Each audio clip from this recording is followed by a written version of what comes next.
ஒரு கதை சொல்லவா? ஒவ்வொரு முறையும் அந்த கோவில கடந்து போகும்போதெல்லாம் கோவில் வாசல்ல உட்கார்ந்துட்டு இருந்த அந்த பிச்சைக்காரனுக்கு காசு போட்டுட்டு போறது அவளுடைய வழக்கம். அன்னைக்கும் ஒரு நாள் அதே கோவில் வாசல்ல ஒரு கூட்டம் கூடி இருந்துச்சு. என்னன்னு சொல்லி அந்த பொண்ணு போய் பார்க்கறான். எந்த கோவில் வாசல்ல எந்த பிச்சைக்காரனுக்கு தினமும் அவ காசு போடுவாளோ அதே கோவில் வாசல்ல அதே பிச்சைக்காரன் அனாதையா இறந்து போயிருந்தான். கூட்டத்துல ஒருத்தன் ஆம்புலன்ஸுக்கு ஃபோன் பண்ணுங்கப்பா அப்படின்னு சொல்லிட்டு சொல்றான். அந்த பொண்ணும் கண்கள் திறந்தபடி இறந்து கிடந்த அந்த பிச்சைக்காரனை பாவமா பார்த்துட்டே கடந்து போறா. அவனுடைய உயிரற்ற கண்கள்ல அவளுடைய முகம்தான் இறுதியா பதியுது.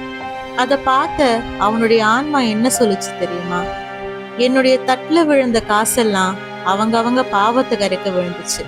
ஆனா நீ போடுற அந்த 10 காசை விட நீ என்னை பார்த்து சிரிக்கிற புன்னகை தான் என் மனசுல இருந்த காயத்தை கரைச்சது. உன்னுடைய அந்த புன்னகையில என்னை பெத்த தாயவே நான் பார்த்தேன்.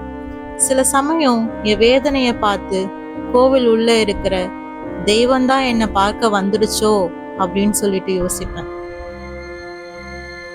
பாரபட்சம் இல்லாத அந்த புன்னகை என் பாவத்தை கரைச்சது, என்னை புனிதனாக்குச்சு.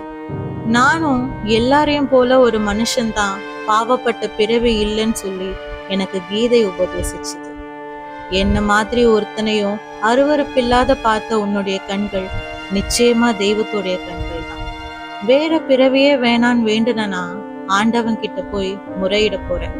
இன்னொரு பிறவி இருந்தா உனக்கு குழந்தையா பிறக்கணும்னு சொல்லி.